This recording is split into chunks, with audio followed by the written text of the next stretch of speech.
Welcome to what is RAW Motorsport HQ, and we have got two brilliant guests here today, or actually we're the guests.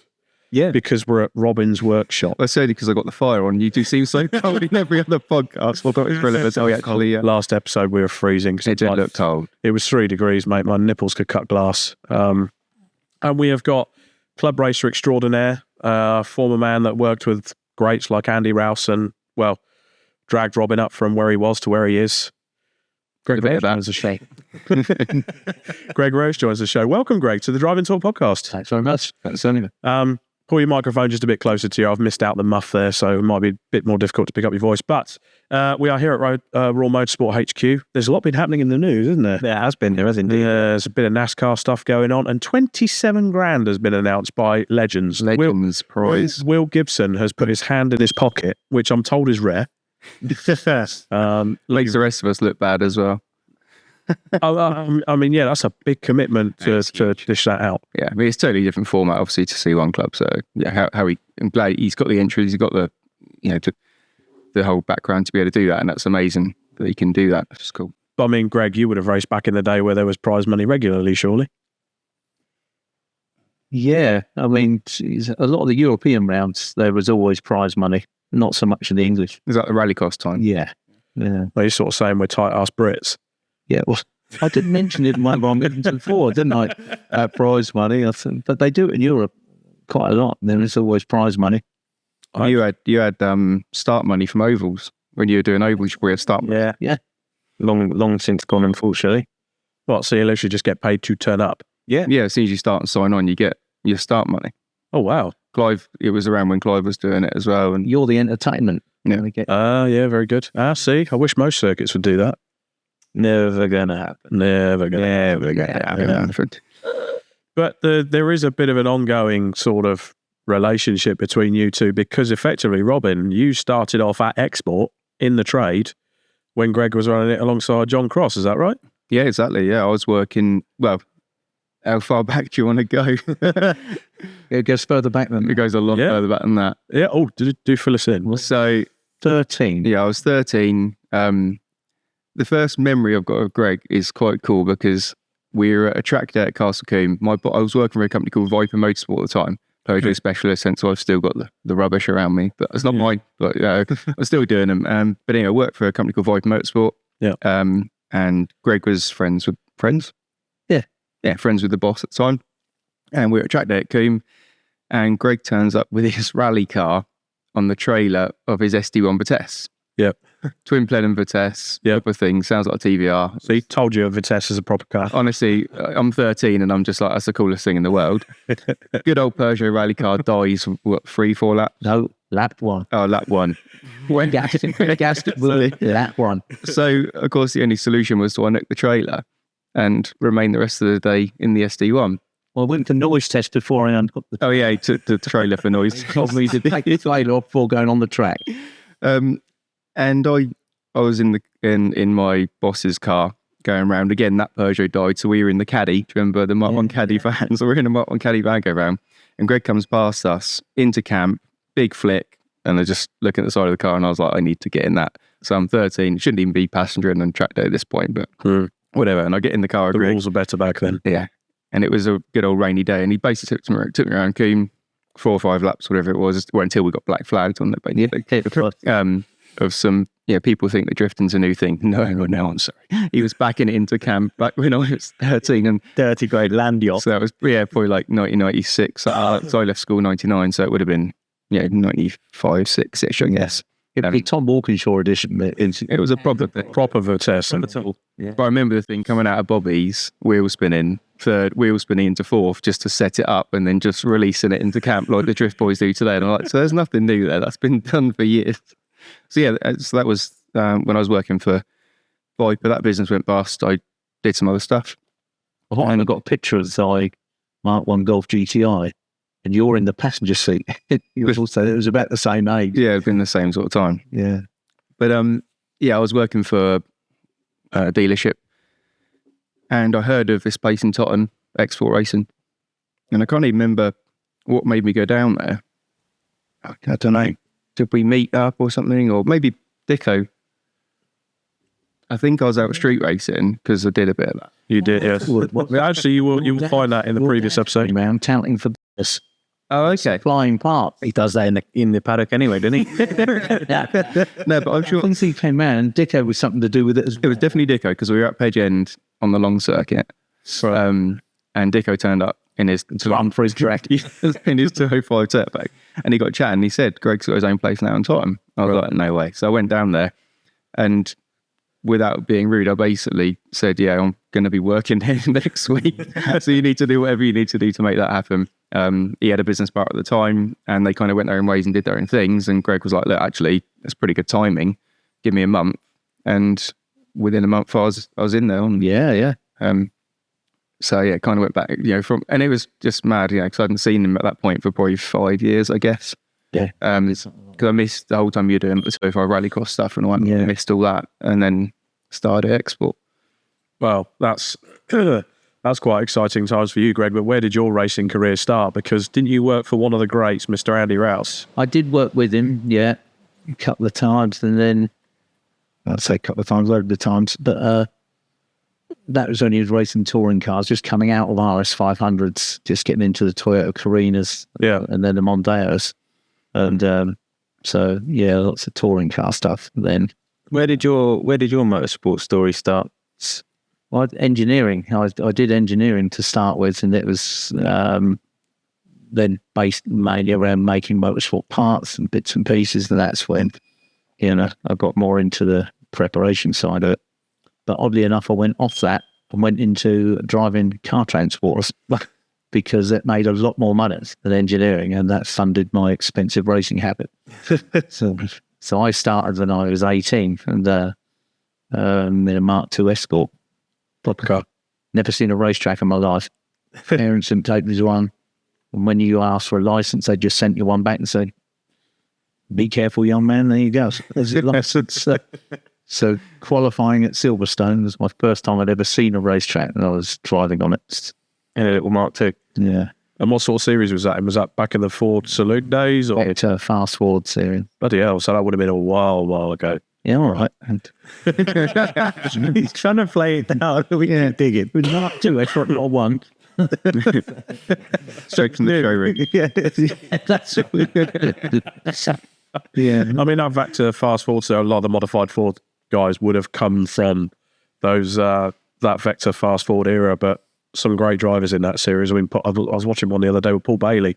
Yeah, he was in it. Yeah, mad RS 2000 Cosy powered Mark II. Well, he was the first person to put one of the first people I knew of to put a Cosworth engine in an Escort, and they made a Cosworth derivative class, so you could use the Cosworth engine in whichever car you wanted, because mostly up at that point we were 2-litre Pintos. Yeah. One was running at the time. But I suppose back then a Cosy engine would have been fairly expensive to buy, but not as pricey as they are now. Yeah, well, that tended the whole thing. Cosy engines are either cheap or expensive, depending on which end of the market you got it from. And that was Hot or not. yeah, and they were all like that, weren't they?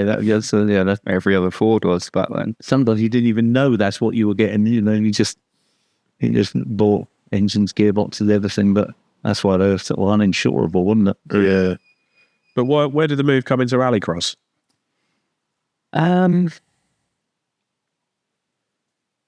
You were doing that before Export, before you started Export. Yes, yeah, I was. You knew Crossy. Yes, I knew him through the rally. I suppose I knew it through Clive. Clive used to go with Neil Mutamere, a guy, and they met John Cross. Neil Mutamere is a guy local to us. That was another 205, but Yes, 205. He had Johnny Milner's old 205. He did that. Then they brought out this new class, which is like a production stock hatch class. Yeah. And so I like the idea of that because you are very limited then, because a modified car can cost you thousands of hundreds of thousands, really. Yeah. But in this class, so many people entered it. I remember at Lyden one day, there was 120 entries into that class. And to put that in perspective, in the supercar class, there was 18 entries. Good Lord. And modifieds was probably about 30 entries, and we had 120 in the stock at. So, to try and get up to the front of that was, really something to try and do that. And you need to, everything had to be prepped absolutely properly done. We had some good people helping out. And, we did the first year, had a few little issues with the car for the first 3 rounds. So after that, we were winning the rounds from then on, but I didn't have enough points to win the championship. Yeah. So, but the next 2 years, I won it. Yeah, started off well at the beginning of the season. And Just build the points up, and we're a bit more consistent over the year. Yeah. We actually crossed paths. Now, was that before? It was before I was working at Export, because Pat Flynn was a customer of my ex-boss. Yeah. And I was doing some weekend work for him still. So I had to drive Pat Flynn's car from Southampton to Lydden Hill. Okay. Because Pat Flynn did the same series, but he drove his car to and from circuit. So I drove Pat's car to Lydden Hill, and Greg was going there. He was on his R1, regularly going past me on the back wheel for the whole journey. And Greg's car, I don't know how your car got there, but your car was there when we got to Lydden. And then you guys all raced, and I drove Pat Flynn's car home. Yes. Oh, that was when I was racing one of Terry Briggs's cars. So he lived down in Kent and would bring the car to the circuit. I think we crossed paths. That was before I was working for you. Yeah. Yeah, I think I got flashed by every camera. Luckily, my number plate. It's about the size of the car. Because we got there and I said, yeah, you might have some points when you get home. He was like, oh, that's what every camera. I figure that's what the wheelies are for, like, to discuss. That was just for you, that was. Just to hide it a bit. But that would have been prime rallycross days, like Men and Motors days, wouldn't it have been? That's right. Yeah. Late 90s, early 2000s. When it started is when they first started filming it. Yeah. Well, and Andrew Jordan was a new name. Because I remember you pointing him out, saying, that kiddie over there, it's Mike Jordan's son. And I was like, what? And he looked about 12. And he just got in, at that point he had the 307. They just got the 307 World Rally car. Yeah, because what he did first is he went into minicross, junior minicross, because of his age. Sure. As soon as he turned 16, they hired Will Gollop's Focus. Well, and I remember watching that in the John That's the whole season. Because Will built... he built a Ford Focus, didn't use the Cosworth, he used a Z-Tech engine. Right. His thing, he's turbocharged, he bought 4 Z-Tech engines, put them on his dyno at G-Tech, just to see what they would take. And one of the engines turbo bolted to it, crudely mapped, made 500 horsepower and didn't go bang. Wow. And standard internals. They were just soon to see what broke. Normal K-series stuff. You just had to, didn't you? It's what it is. You had to get that dropped in on. If you know, you know. But back to those early days with Andy Rouse. I mean, how into those RS500s were you in the development? What was sort of your day-to-day? At the end of it, it was just a preparation of the cars. They were all built, everything, but when they came back, they would be stripped, absolutely stripped to nothing. Yeah, and you would the engines would go up to one department, gearboxes to mainly suspension, bearings, things like that. They were all, everything was gone through. So essentially, it was every single round was a new car. Pretty much, yeah. If you wanted to stay with the top teams, that's what you had to do. Yes, that's pretty normal of any. Yeah, and if you want to run up front of anything. Yeah. They take quite a beating. When they're out there. Repainting of the floors. Not so much. If you had any damage, they were always redone. The car looked immaculate every time it went out. Yeah. I think Scott was just talking about the heat from the turbo. Yeah. Yeah, you would get a fair bit of heat. But like I say, in the early days of them, they'd learned to run hydraulic cylinders for the clutch, because the cable that they normally had just melt every time. So they started running things like that. So at the end of it all, they were all running to that. But you had to try and beat the Eggenberger Sierras, which were the fastest ones out. They were forward backed. Yeah. What about the DJR cars? The Dick Johnson cars? Yeah, because they were Dick Johnson cars. They went eventually. Brooklyn's what Martin's had. Oh, but the Brooklyn one was just done by Brooklyn Ford. Right. That was a Dick Johnson car, wasn't it? No. Was it not? No, that was the Helix one. I'm pretty sure, didn't Dick Johnson come over for the TT, though, one year? He did. Stick it straight on pole, was leading to about halfway, and then the head gasket went. Yeah, but he'd come over beforehand and didn't do very well at all. Really? Quite embarrassed about it, so went back and then, turned the car around. And when he came back then, the car was really good. But he'd done he used like the Eggenberger rear end with the magnesium trailing arms instead of the normal beam. It was a loophole in the rule you could get with using the mag rear arms rather than the traditional steel ones. And that was a better setup for the back of it.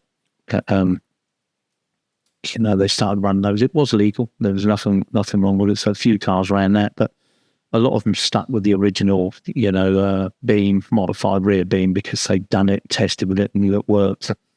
The sort of test bed was already done, so that's just run with it. And that was something I was really, really fortunate about, and I really appreciate when I worked for Export, was there's not many people that got to work on so many ex-touring cars as I did. No. Because one of our customers, Martin Johnson, he basically had every RS500. So at one point in 1 week, I worked on the Soper's Eggenberger Texaco car. The next day or so, we had in Tim Harvey's Labatt's car. And then we had the ANZ car and the Listerine car. Lawrence Bristow's, was it? No, Lawrence Bristow's was the other Labatt's. That was the other Labatt's. That was the big one. But the other one, anyway, like all these proper factory built. Oh, well, proper in the day. Well, we built RS500. up, didn't we, from the shell? The what? We built the Listerine. Yeah, Listerine was was just pulled apart. But So what were you finding when you got to work on those cars? Were you finding any sort of big differences between? Huge differences, and you wouldn't imagine that they were all against each other. It just wouldn't seem fair nowadays. Yeah. Because like the Eggenberger car was just light years ahead of everything. It was sensors everywhere. It had just so much technology in it, and I'd say all the mag parts and the others had. It was just totally different. They couldn't have been more different. Sounds very Swiss. Yeah, I mean, it was amazing, a beautiful thing. The ECU was the size of a small suitcase. It was huge. Took up the whole passenger. And that was the Ford Formula One ECU they used. Well, okay. I think the strangest thing that I had when I worked for Export, and the strangest coincidence of anything, and I quite mad that I spotted it. Martin bought a Thunder Saloon RS500 Right. from Norway, Sweden. No, I think it come from New Zealand. Was it? Yeah. Before you drove over to Europe to get it. And then we got sold back to a guy. But whatever it was, he bought it on a whim. It looked horrendous. It had this weird rainbow paint job, but it was a wide arched, real low Sierra. Yep. And he bought it because it had loads of spares, and essentially he bought it for the spares, was what he said. It had loads of genuine touring car spares. We got it back, got it on the ramp.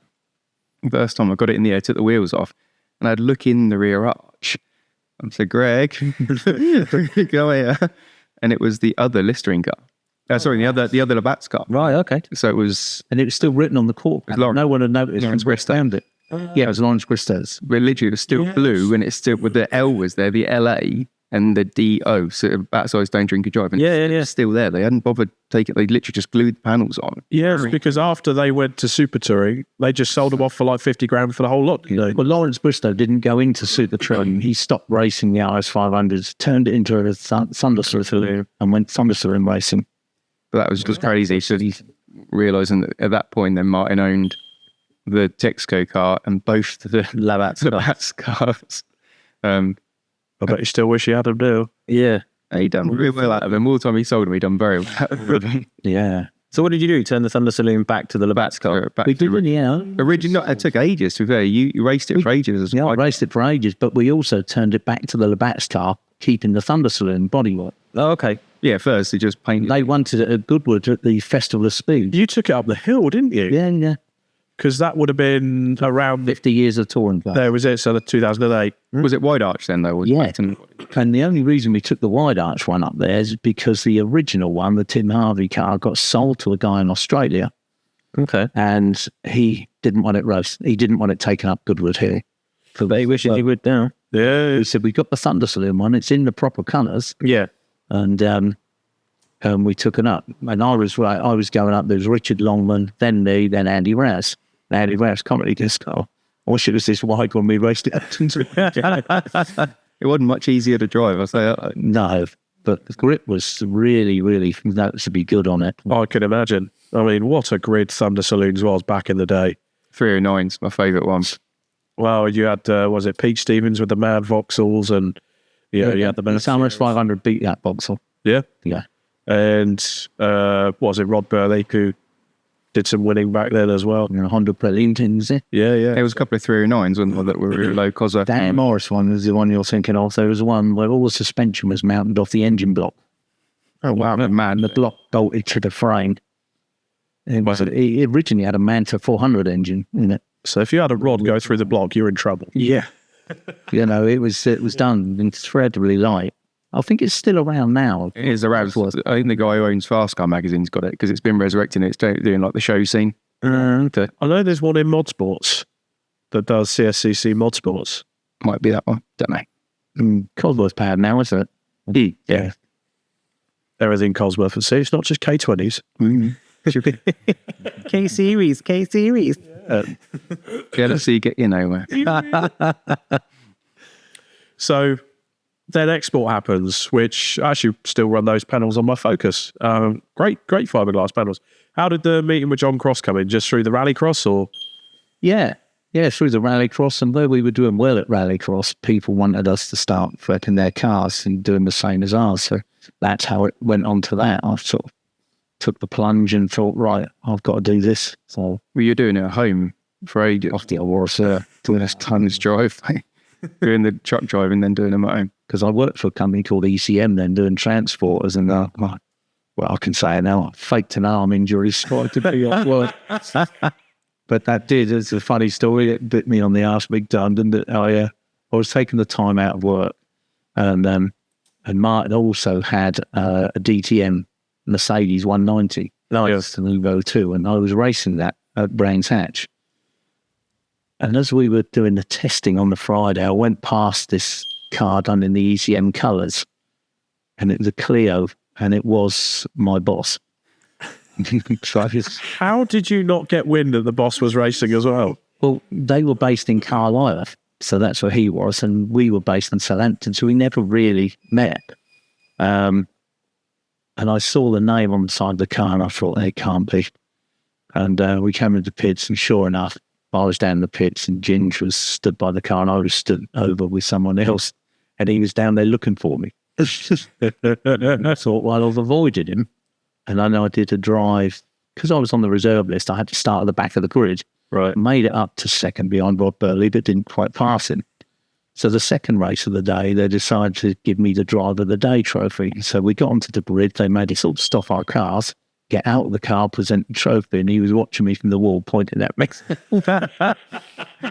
So on the Monday, obviously, I had to hand in my resignation. But the company was up and running then, so it made it a little bit easier. Yeah. So, an odd thing. Well, I suppose I bet he looks back on it with a great smile on their face as well. Where are they now?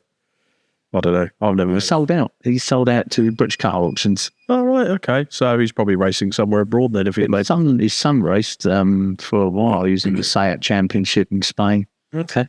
So I drove Dan Welsh's cars down to Jerez in Spain in their lorry once. There was one other lorry in the car park, and I got there, and it was them.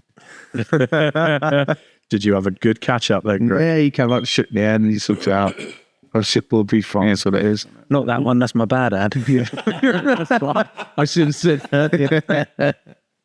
But the funny thing is, and Rob remembers, I had to go to a physio, didn't I? And they give me he was making shock treatment, and I was doing that. And every time I come back, my arm was dead, wasn't it? They'd be giving me electronic. There's nothing wrong with me.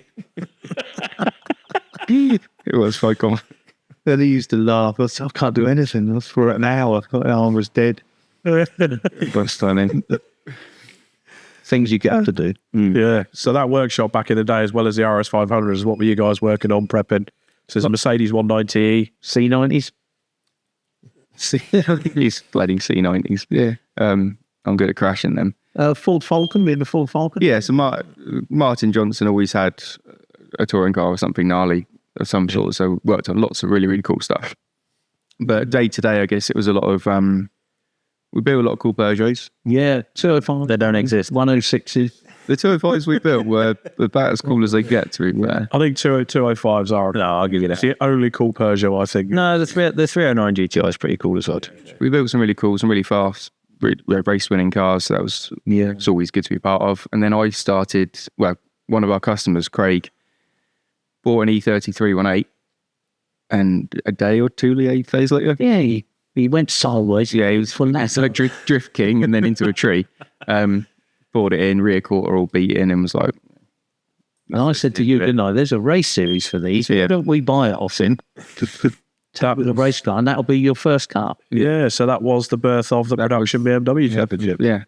Well, sort of production BMW was happening at that point already. That had been going since 2005, I think. And we got the car done. The first time I drove it was the end of 2006 at Alton Park, and like an all-comers thing. We got lapped 4 times by Greg in the bloody Mercedes. And also, there was his first race, but we let him have a go in the Mercedes as well. So he drove a 318 BMW. Yeah, and the GTM Mercedes. No. Roughly the same. Is it still the best car you've ever driven? Oh, for sure. If Martin Johnson had taken my deal at the time, he'd have owned my flat. I'd go out of the car and said, I'll give you my flat, give me this car. And he was like... And his dad was saying, no. But honestly, it was an incredible thing. Absolutely incredible. Yeah, so that was that. And then 2007 was the first competitive year I did in production BMW, which was a bit of a baptism of fire because Brands At, first time I'd ever done a circuit race. I'd been karting and ovals. That's what me and Scott have got a bit of a connection.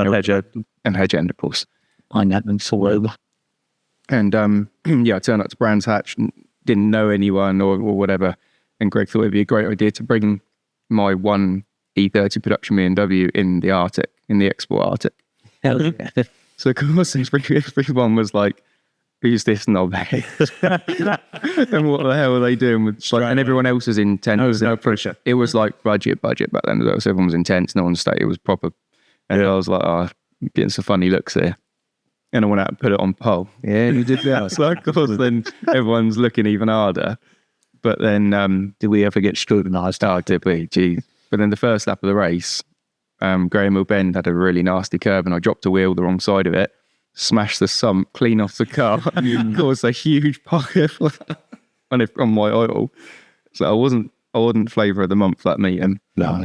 So turned up in an Arctic, stuck it on pole, everyone's already pissed, and then you take out half the grid. And I had a novice cross on because it was my first race. So yeah, it was quite an I bet interesting. they were waving you at the fucking paddock, weren't they? Honestly, it was ridiculous. But then They checked everything on. it was They got fuel samples, quite rightly so. everything. But luckily, round 2 was Mallory Park that year. And it was raining. And it turns out I'm quite good in the rain. So again, I didn't put it on pole. I think Andrew Partridge put it on pole. But I got in the lead.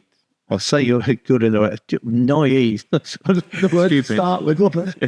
Before we get into that though, we do need to take a quick break. We do need to take a quick break. Let's talk about the rain after this short message. Thank you for listening. Don't forget to like and subscribe on all social media platforms. And don't forget to like and subscribe on the likes of Spotify and YouTube.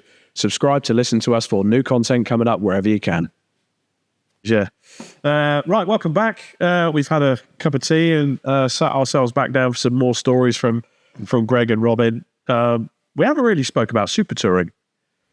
First of all, did you work on any super tourers post super touring? And of course, you would have been there with Andy Rouse right in the thick of it, going into Toyota. Yeah, they went to Toyota. They cast the Supertourers as slightly later on, 95, 96. But up till that point, it was just the 2-litre rules had come into Is that the Omega ones? The blue Omega one? Omega sponsored, the Toyota Carinas, Will Hoy, Andy Rouse. Yeah. Yeah, so Big before, crash at Brands. Yeah. when it got to 94 and the Alpha came out with the spoilers and things that they were allowed to do, the Silverstone edition, as they called it, then they were all allowed a rear wing. Because Andy went and bought one of those, didn't he? No, he went to see if they were available. Right. Which of course they weren't. But there was a bag of just different spaces. He actually got it ruled out of technicality because in the bag there was some little additions to go. The rear spoiler was only 2 or 3 inches off the boot lid. But with these spaces, you could get it 6-7 inches up into the clean airflow with these little spaces that were in a bag in the boot. The front splitter could be pulled forward, so it worked as a proper splitter. But to hold it forward, they had to use pop rivets, and they weren't in the bag, so it wasn't part of the kit. Right. Little technicalities. But if you speak to anyone, even Tarquini says to this day, that wasn't what made the Alpha work, it was the diff. Right. That's what he's claiming. I just think it was more the fact that they were spending 4 times the amount of anyone else. Probably helped. Yeah. They it was still run, Italian team, but run out of ProDrive. Right. And I think the paintwork on the lorry was better than the entire grid. Unbelievable the resources they put to it, testing and everything. And that's, really started another era. And then everyone had to step up to, and that's when I think the super touring started. Everyone started, to go to the nth degree of everything. Yeah. Because when they first come out, and you think the RS500 was a dominant car. Yeah. But you get lost on the, if you can get them to make more power and keep going. When the Carina come out, the first ones made about 270 to 275 horsepower from a 2-litre 16 valve. Everyone had to use a Monk rev limiter, 8,500, and everyone had to use the same limiter. So you were governed by RPM. So you only had a 2-litre engine at 8,500 RPM. There's only so much you can physically do. Yeah. So they made 270 to 275 horsepower. 6 months into that season, they were doing the same lap times as an RS500. By the end of the season, they were about a good second faster around every track. Even, the fast ones. So it's the speed of development on the whole category. And the whole chassis of how it... Well, I mean, it showed one year when I got, I think, Brad Jones in an Audi A4 Supertourer, when they tried to change to get rid of the V8 Supercars at Mount Panorama and put them on the following weekend, the Supertourers were actually 2 seconds a lap faster than the V8 Supercars. Yeah. That was mid 97, 98, wasn't it? Something With the big brake. But the, I suppose they did a test car for the Mondeo when Ford wanted to go out, and they did it with 2 litres E-Tech. It's just seemed the obvious choice because that was in there. And the V6 was a 2.5 litre. So, and you wouldn't use that. You'd just use the 4-cylinder. They tried it as front-wheel drive and rear-wheel drive because it was available in 4-wheel drive. You could have the option. Yeah. And at the time, the weight limit was 950 kilos for a front-wheel drive, 1,050 for a rear, and 1,040 for a 4-wheel drive. So, and then Ford had the idea. I said, no, it must be the V6 because that's our flagship model. Yep. But Mazda made the V6 under license from Ford, but did it in aluminium. So it's lighter. Yes, you could use that. But as a 2-litre engine goes, a 2-litre 4-cylinder is more torquey than the 2-litre 6-cylinder. So, and also, when they were first put in, it was okay, but you've got a lot more weight forward. With a 4-cylinder, you can set everything back. You've got the room. Yeah. And by the time the V6 had got into its stride and everything, they were 290, 295 horsepower, and all the 2 litres were making roughly that. And I think by the time ProDrive had them, I think they were 310, 315 they made, but the £1 million a car. But the engine was unrecognisable as a Ford. Yeah. You had gears driving the cams, everything on the front. It was all machined off, and you had a carbon cover, and underneath that was just all gear driven. Built like a Swiss watch. Yeah, and obviously the engine was turned 90 degrees, sat on its back. Yeah. Drive. If you ever open the bonnet on one of them, they're absolutely phenomenal. Yeah. The thought and the engineering that's gone into that is... A friend of mine, Alvin Powell, he's got one of the early Mondeos, and he's got one of the ProDrive ones as well. You remember Alvin Powell? You've met him.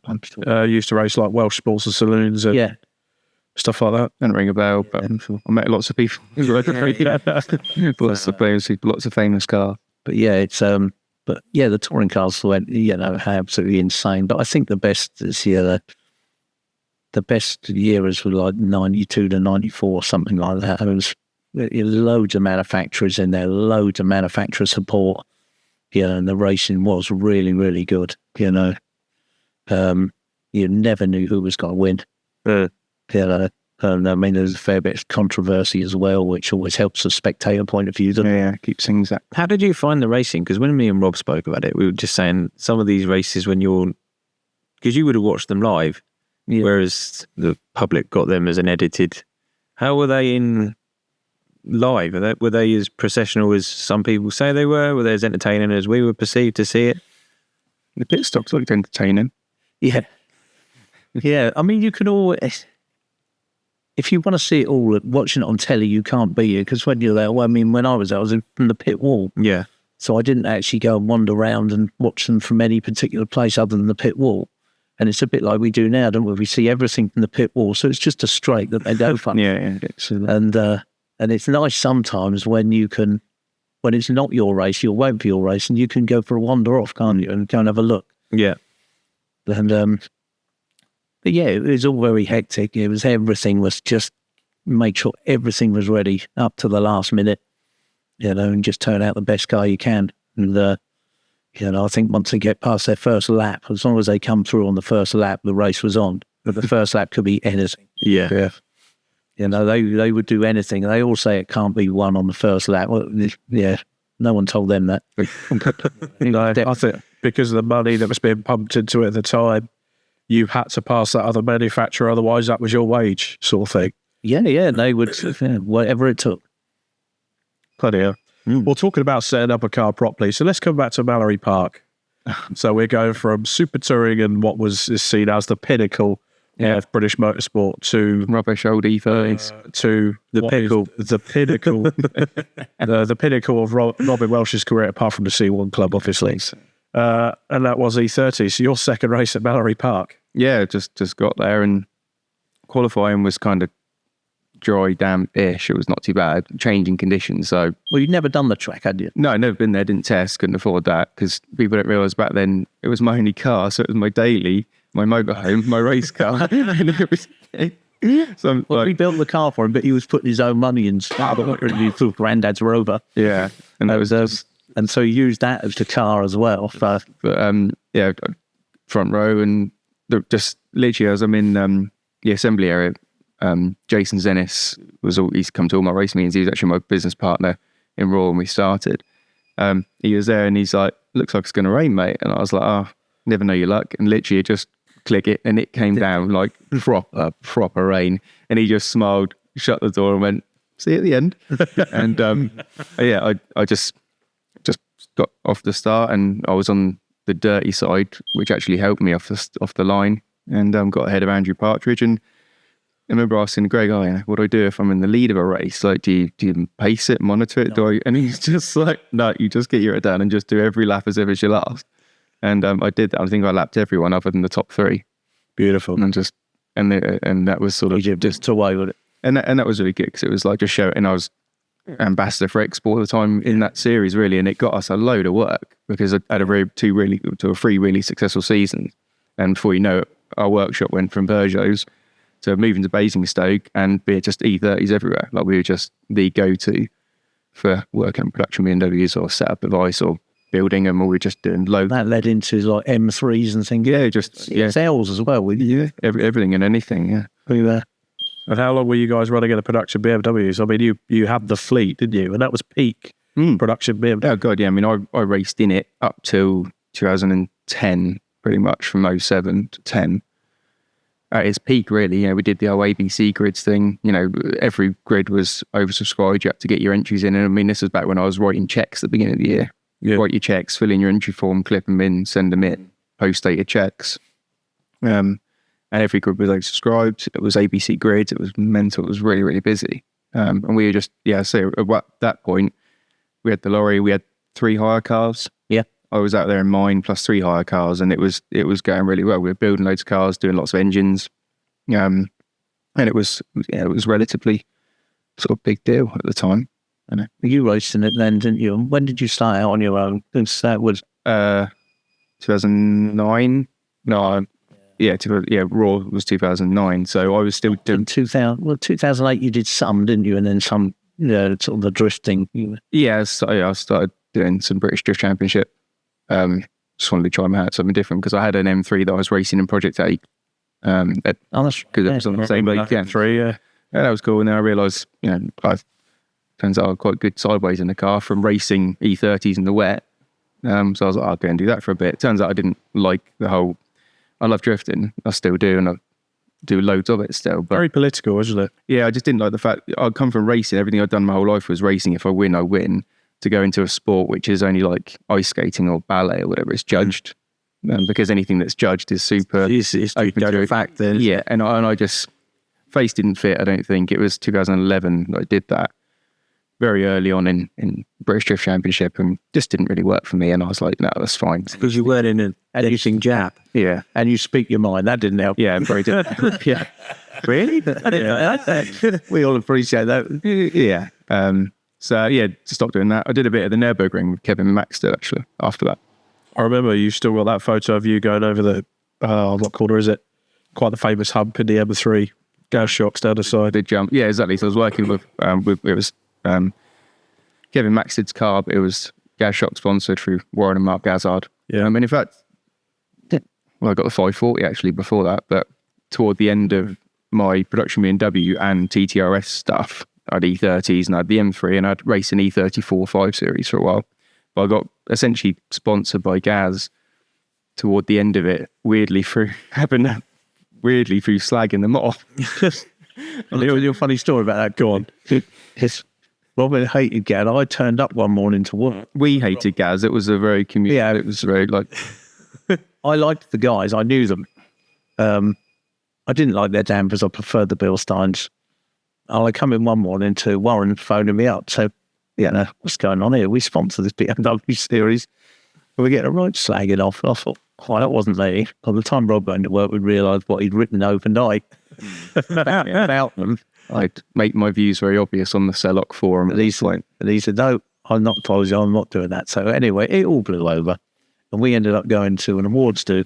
And when we were there, I thought, it's the perfect opportunity. Warren come over and said hello. I said, all right, I'll go and get you a drink. Yeah, Warren, sit down next to this is Rob. And I left them there. But the thing is, Gaz Shocks actually, we got on really well and their product developed massively because I knew the fundamental problem with it. The bump and rebound was adjustable on one knob and you got a car with an open diff at the back and the harder you went on the bump, the harder you went on the rebound. So as soon as you put any rear damper into the thing, it just picked the wheel up. So you just got incredible wheel spin, whereas the way that we were doing it was with a Bilstein, a gas-filled rear damper. That as soon as you turn in, the damper just wants to, like if you held it and you let it go, it'll go off like a shotgun. So it was constantly trying to let the wheel go. With more droop How and much stuff. quicker it was. And on the back of this whole scenario, I end up getting on really well with Warren and Mark. I still do. Yeah, if I'm building a race car tomorrow, I'll phone them. I work with them with the 330 Challenge development with Paul McCurlin, and anything I do, they're my go-to because they can build an amazing product. And most of their lineup, it's just they didn't understand the characteristics of the car, and I did. So I worked with them a lot and developed the product. And their E30 setup now is way superior to what was the Evo stuff was the best at the time. Yeah. The Gaz monotube E30 kit was just night and day better by the time I'd finished with it. So it was all quite cool. Proper race car development. Yeah, it was good. I enjoyed doing that. It was great. The Ford Falcon. What a car. Now, the AU Falcon V8 Supercars, we all know V8 Supercars is my bag. And we sat probably about 6 months ago at a garage at Stetson, I think, and we watched the Super Night at Silverstone on YouTube with you in the Falcon. Tell me Power Nights. Yeah, the Power Nights. So what was it? What was the Power Nights at Silverstone? How did you end up there in the Falcon on TV? There was Adam Sharp's Falcon as well. It was, yeah. We bought it off Adam Sharp. But that was, Power Nights started off, I can't remember the guy's name, but there was a couple of guys who decided that racing on a Thursday night at Silverstone would be a good idea. It was obviously cheap track time. Yeah, it was. Cheap track time, get people there, have barbecues behind the pits. And Midsummer, right? Yeah, it was. Scare Electric sponsored the whole thing as well. Wow. You could win Scare Electric's kits and what have you, but there was all stuff for the family. Kids were involved. There were play areas and everything weren't there, but you were supposed to be really welcoming, let them in, let them have a lot of look in the car, sit them in there, get photos and things like that. So it was based like that. But when you entered a race, you could enter it, and then they would put an all-comers race as well. So if you just signed up for it, didn't cost you any more, and you would bundle everyone in together. And it would be on a handicap system. So the first one would either have a lap on you, or it's a certain time. Yeah. But we decided to go there with a Falcon. See it. We'll say it. We took two of those. Paul did it. Paul Martin and did John it. and Martin. We had three there, didn't we? And three. I never did it. No. I was there working. I was racing. Yes, right. We had Rob working. So, yes, we took the Falcon out into that, but we took it out. I mean, when we first took it out, I think that when you first took it out, Rob Burley turned his nose at you and said you brought a shotgun to a sword fight. Yeah, he did. And then I explained to him that his car cost more than this one. Yeah. But when we raced in Rod Burley's series, and everyone thinks I had a sort of hatred rivalry. I still do, nice guy, but I wanted to beat him. And he was winning everything, kept winning it. We tried it with the Mercedes. You did beat him in the Mercedes. Yeah. But As long as you got in front in qualifying. yeah, but he would pass me on the straights, and if he did, I'd get held up a lot. So we decided one day to enter the Seat, and then at the last minute change the car. So, because he would always, whenever we turned up with something that was no good at a standing start, we'd have standing starts, and with four-wheel drive, he was away, and I'd get past by all the skylines and everything, and then I'd have to make my way through them. So we said we'd enter the Seat, so we did. I think it did a standing start, which was fine for what we were going to do, because he thought we would turn up with that or the Mercedes. So standing start Mercedes was terrible at. But as it is, we changed the car, which was within the rules at the last minute with the Falcon. That could absolutely just rip off down the straights. Well, down the straight. Fast on the accelerate on the scale. You've seen obviously, but compared to Rod's car, which is incredibly fast, Falcon just natural aspirated car was dry past. Well, they did a speed thing where they point the arrow. There was a big screen at the end of the straight, and they put arrows down like they do in NASCAR to show what the speed was. Yeah. And in the all-comers race, the MX-5s were doing 95 on the back straight, and I was doing 168. That was back straight. The thing that just keeps accelerating, wasn't it? Yeah. Actually, Rob's first go in a V8 was a V8 Euro car. We put a passenger seat in the Mercedes, didn't we? V8. Yeah, Crossy's one. And I said, I'll take you out in it. Went out, and he was just giggling like a little kid. And then he took his sister out in it as well. Incidentally, don't forget about our previous episode to do with the Euro cars. Yeah. With Chappers. So yeah, don't forget to go back to that. So you also raced in what was peak club racing Dunlop Motorsport News Saloon Car Championship. Yeah. It was incredibly busy every round, wasn't it? It was like the BMWs, wasn't it? Oversubscribed all the time. You actually get your entries in real early. It was a great race series. But it was oversubscribed, some brilliant cars down there. Rod Burley, obviously. I can remember going to watch it. Darren Bly, Andy Pipe. Did Pete Stevens do a couple of rounds? I can't remember. I know the mix, the eclectic mix of cars was what amazed me. You had loads of the current cars from Mod Fords doing it. Obviously, the guys at the front were always, Nick Williamson did it a few times in his Escort Cosworth. Yeah. It was always proper, and it's 205, didn't it? Yeah, it's 205 as well. Yeah. Crossy did it in the Focus. Crossy broke down a lot, but he did it in the Focus a couple of times and the Euro cars a few times. Well, the Focus is amazing. It was a rallycross car, Cosworth, four-wheel drive, 750 horsepower. And then he stopped doing that, turned it into a rear-wheel drive, and used a V8 Euro car engine in it. Okay. The wrong idle jets in, so you had massive flames out of the thing every time you shut off the throttle. There's an incredible picture somewhere. Crossy had it on his wall going up into Druids. Crossy's in front of Nick Williamson, and it's in the braking zone, and the flame goes up the front of the Peugeot, up the bonnet, and up the windscreen. Wow! And by the end of the race, Nick Williamson had no air filters left. He was like, the way. Got called up to the clerk on the course, and he showed John the photo and said, "What do you reckon's wrong with this?" Just burnt the front of his car to a crisp. Yeah, sorry, it's a bit rich. Yeah, it's just a touch. Don't get so close. Because he said he's never had so much publicity from a car he never won a race in. Wow, I think it's a lot to say then.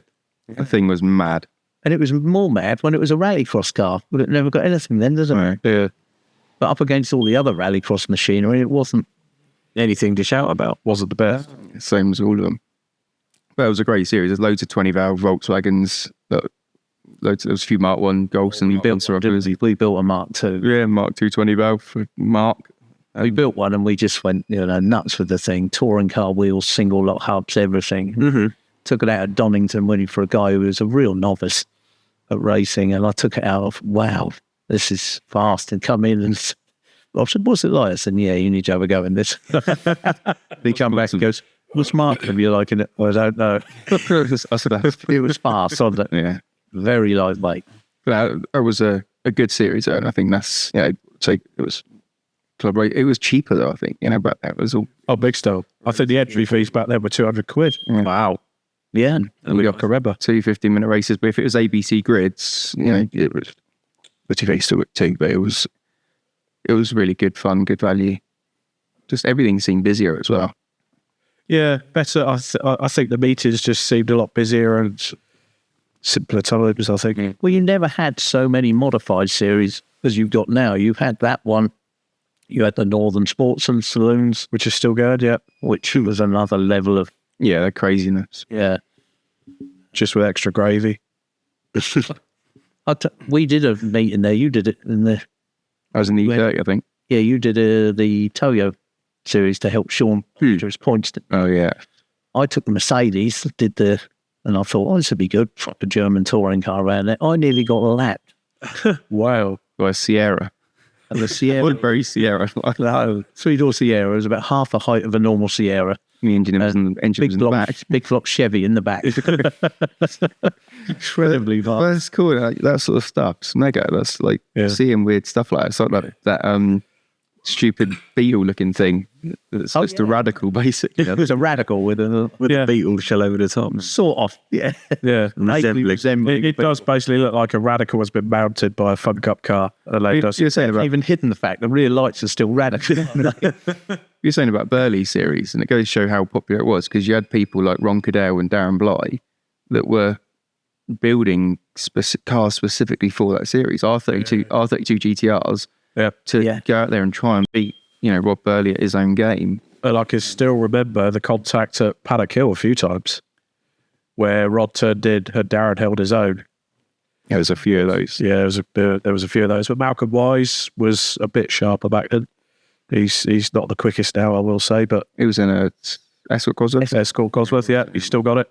That white and yellow. Yeah, I remember that.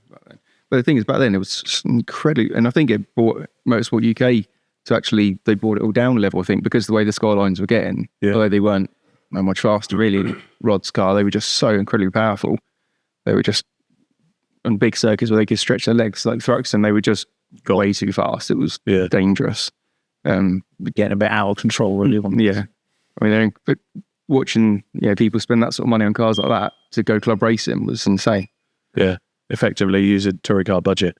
No, yeah, I mean those Skylines. That's crazy. You've got to be careful how you restrict these because in Rallycross they decided that at one point with all the supercar class, most of the people were 750 to 800 horsepower at the time, which is just what you need on loose gravel.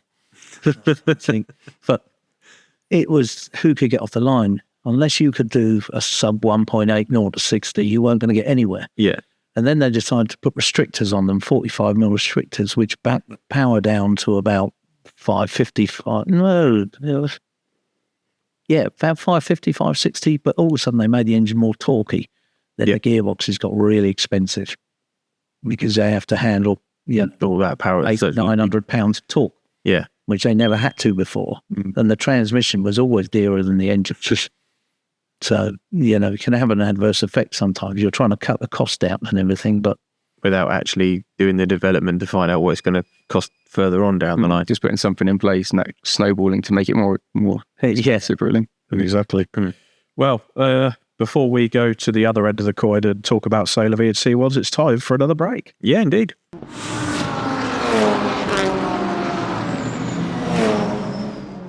So more logs on the fire, more stories to tell. So glory days of the Rod Burley Championship, as is known, the Dunlop Motorsport News Saloon Car Championship, it was known. And then you went off and did a bit of historic. Worked for some different people, didn't quite work out, and you came back and Sailor V. Sailor V. Quite literally. So he came along, Rob needed some help, and easily the best years, the best fun I've ever had with your trousers. With motorsport. I enjoyed racing VLN at the Nürburgring. That's a very different thing. Something really good. I'm glad I did it, and it's a huge experience. But doing C1 racing as Sailor V with my friends and Greg and the team and everyone, I mean, I think everyone that did it, everyone was involved in that time, would just agree it was just the absolute best racing I've ever done, the best experience, the best motorsport weekend ever. I think our best weekend was when me and Kevin Maxted ran it together, didn't we? Rockingham. Yeah. Yeah, because that was it the second one? Because we got Matt Maxted in driving. That's it. Yeah. And that was just chaos. I mean, Kevin Maxted is amazing. He's one of such a good friend to me, and the experiences and the things he's allowed me to do over the years have been incredible. But anyone that knows him, he is Captain Chaos, and he makes Alan from Silver Lake look like a normal person. Kevin Maxted is absolute bonkers. But him and Greg running the car for I'm sure it was the second Rockingham, the one we I think it was. Yeah. the one that we won. Was it like Waldorf and Statler? It was just, Well, we were having a go and thinking, oh, we could do this, we could do that, but our ideas weren't ideas. And 5 seconds later, we were doing it. We decided to slow the car down, holding board down. Rob didn't tell him what we were doing, but luckily he guessed what we were doing. Yeah. Then we sped him up because the other team they slowed down. So this is in the last 20 minutes of the race. right. So we'd led the thing. We got on pole. James Mack put it on pole, and we pretty much led the race. We dominated the race from the start, pretty much. I think we dropped to second at some point, but it was between us and Daltonator. Richard Dalton's another incredible driver and team. But we were to and fro, and I'm out in the last stint, really hot. It was an incredibly hot summer's day. Trying to save fuel. Yeah, and I was just like, we've got to bring home. But I knew that it was still a race. It wasn't a case of we just walked away into the end. So I'm going round, and Toby's got the board out. Can't remember the lap time, but let's say a fast lap was a 2 minute, and our banker was like a 2:05. Yeah. I'm going around, I'm like 2:05. I'm cruising, I'm using fifth. I'm just going around, putting laps in. Suddenly, put the pole time out, which is like 4 seconds faster. So I'm like, I don't know what's happened, but I have to respond. That's what they told me to do. So I'm suddenly going at qualifying pace. It goes from 2 bars to 1 bar, starts flashing at me, and I'm being told to do qualifying pace. And I know how long's left of the race. I'm getting very nervous at this point. We noticed that the team were catching Rob up, and he didn't notice. So as he's catching them up, we want him to speed up. Hopefully they'll slow down and give up. Well, because Toby was monitoring their pit strategy, and he told Greg or Kev, if we speed them up enough, I reckon they'll run out of fuel. So they sped me up, I sped up, they responded. Literally 2 laps in the end, they had to pull in for a splash and dash because I responded.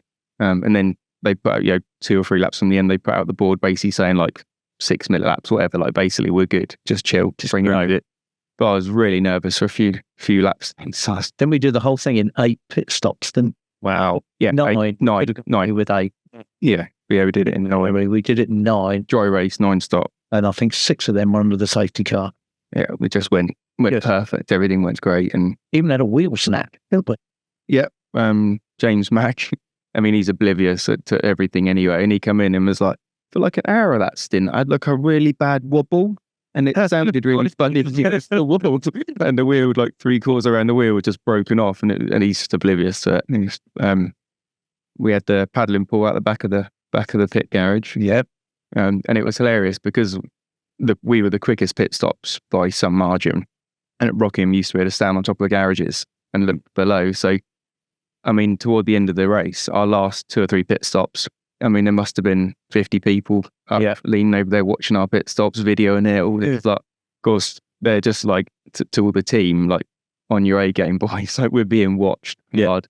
And Carol and Philip from C1 Club at the time, they were just laughing, so watching. They knew what we were doing, and they could see how we'd done it. And they were really proud of what we'd done, actually, because Richard Dalton from Daltonator was good friends with Philip, and they'd done 2CVs and stuff together, so they knew how good Daltonator was. And for us to turn up, relative bunch of idiots, and God, if you were around there, you saw how much fun we were having. It wasn't a very serious paddock at all. We practiced the driver change. We practiced everything. We were here with jugs. Yeah, we were doing it. Just here every weekend, trying different things, driving in and out of the workshop, practicing.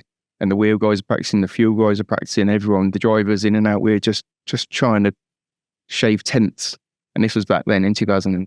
All that stuff makes a difference. But it was really easy to run as well. Everyone would come back to you. They thought, right, okay, you're running it. Everyone would come back and say, right, this is ready, that's ready. You never had to go and ask people anything. Everyone just gelled together.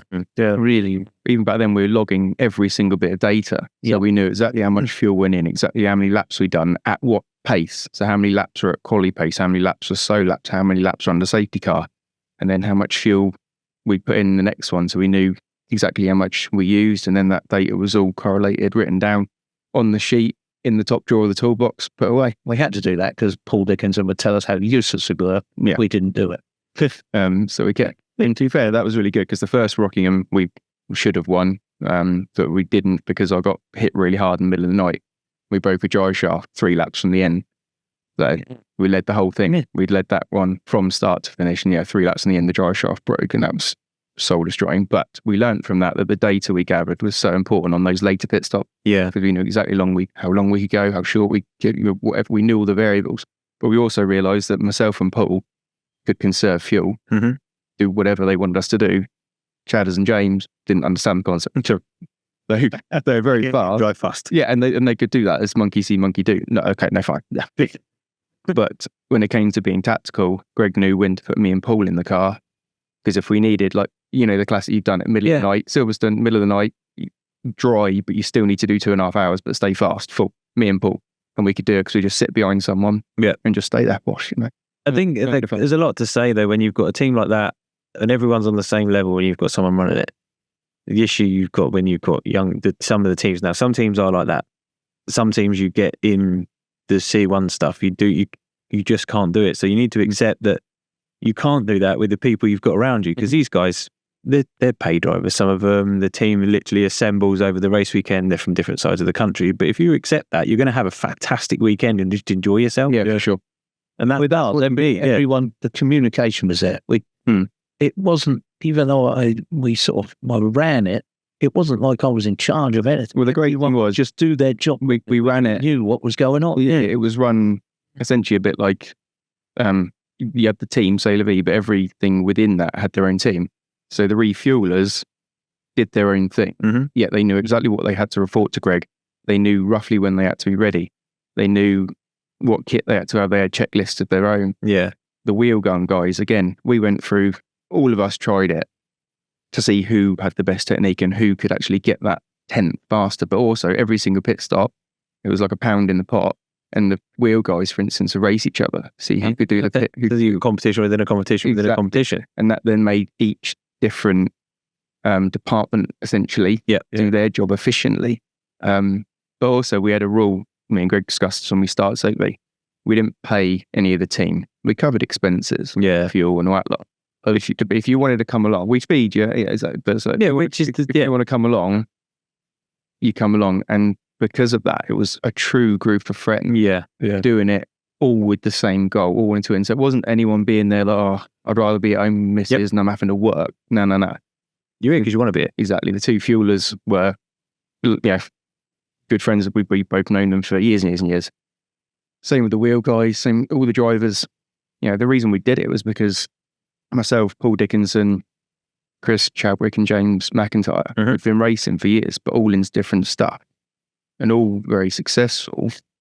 But we never really got to be at the same race weekends as each other. Of course, everyone saw that video that went viral with Dale Lomas doing the C1 at Spa. Yeah. And that was 2016. And then I said to the boys, I sent them a message and said, look, 2017, they're doing this, like they're going to have their own grid. It's actually happening. And literally it was within minutes, I had the WhatsApps back, let's do it. Yeah. And then we got a car.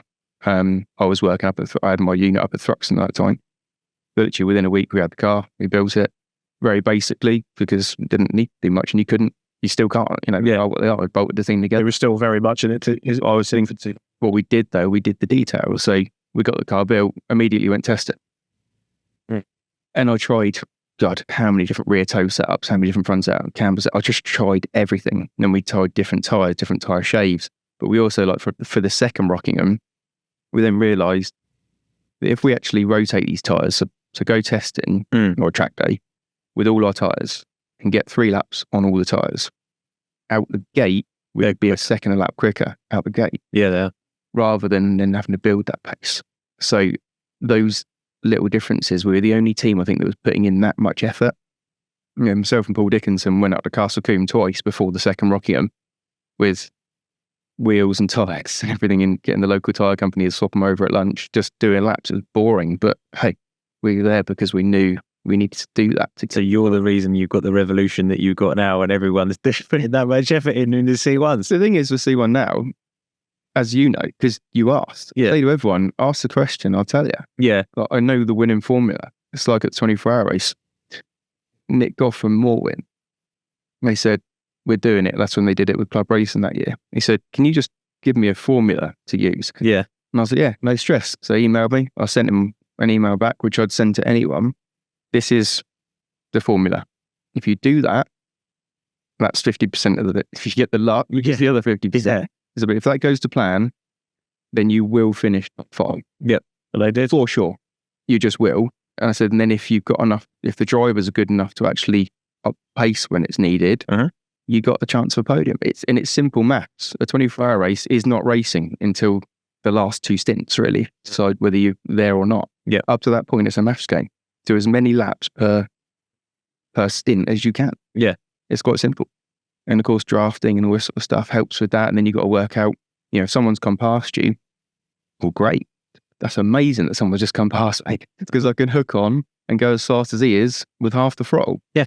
Yeah. And that thinking, if that means I get 2 more laps in that stint. Whereas a lot of people get the angry head on and I'm going to race, and then Worst thing you do is try and overtake someone in a 24-hour race. It's bad as it sounds. tuck in behind, use the aero. And I say it, and everyone just thinks, oh yeah, then he's just saying that's boring. It's fine, whatever. I've done very well at it, and the people that use my formula do very well at it. Yeah. The problem we have, I think, at C1 is as a 50% of the grid are arrive and drive. They're paying their way. They want to go out there and have the most fun in that stint as they can. They're overtaking you'll be hard pushed to find someone that comes off and says, I didn't enjoy that. Yeah. Because they're racing and up and down, everyone races, and you do get the mix of the people that are in it all the time, and you do get the mix of the guys that are literally, thing is, it's good for you, and you must be proud of this, is the fact that people are looking at your series to start racing as their first ever race. They're in a C1 on your grid. Yeah, it's very cool. Because minutes per mile, nothing really touches it. Cost per minute. It's just way cheaper than anything. Yeah. I know you do get the people that go, just can see one and they're shit. Get in one because they're scarier than they're harder to drive. Yes, really hard to drive. The one thing I've noticed is that people that have gone into C1s that have normally raced highly modified stuff, and they go in and go, yeah, C1s are shit. And then you look at, they're quick in the modified stuff, because if they want to go fast, they just go, right, I'm going to buy those extra tyres, I'm going to buy those cams and get 24 horsepower. Yeah. Whereas in the C1s, they're down the back of the grid. Yep. And I know several people like that, and had the conversation with that. C1s. Well, we've had people come in and they've been like 2-3 seconds off the pace. I said, well, this thing ain't going to go any faster. That's it. Yeah. And then during the race, they come in and say, look at your lap times. He's now, what I'm talking about. Yeah. And he did, all of a sudden, he's like 2 seconds faster. He's only a second behind the pace now. He's a good driver. It's really good. You just need to understand the cars. Yeah. But the outright, I struggled, and for a long time, I still do now. And I take, because I've been racing so many years, that this is the line I take. I think race at Anglesey 2 years ago, was it? Or 3 years ago, whatever it was, I think it was a very game-changing point for you with C1 pace, where I just said, right, just come out and follow me. I said, one thing, but follow me for a second and then come in and watch my onboards. And you just like, what are you doing? I'm like, that's just what we need to do. You do have to drive completely different. They're a bit straight. Very different. Yeah. And then all of a sudden, I thought, oh, wow, I found a load of pace here, but it's not a line I would have taken. No. In anything. You pointed it out to me. You need the car moving around underneath you. It can't be planted. Yeah, exactly. They've got to be loose. And that's what, it's been brilliant this year with the November, December, January emails I've been having with all the new teams, which I really enjoy that bit of the season, because I'm just like giving out information. I'm like, it's great. Just hope they listen. Yeah. I explain it. I say, to be fast at the front, you got to run a loose car. If you're not happy running a loose car, it's not the series for you. Because I get a lot of phone calls where people asking about it, inquiring about it, and I'm dead honest with everyone. To run at the front, the car's got to be, it's quite loose, quite leery, fair bit of toe out. You're busy. You're very, very busy. And I often send them an onboard. I've got a very good onboard of David Meenan from the opening laps of the 24-hour 2021. Oh, it's just, I remember that. It's an incredible onboard, but yeah. Yeah, it's just correction the whole time, but gentle with it. It's not oversteer, but it's not turning. It's just straight. You're just using the attitude of the car as the way you need to make them. Just watching him, drive that car as balanced, and it's just great. But yeah, it's telling these people that's what you have to do, and they're understanding it, which is brilliant. And also some people midfield that would say, the guys at the front cheat, mate. They're this much faster. They're doing this. There's no way. It's not possible. I've been doing this, that, and the other. I've raced this. I've raced that. I've raced this. Yeah, cool. Okay. We'll let Aussie. I just let Aussie do a lap in your car then. So go and talk to Austin Mundy. Go and talk to Aussie.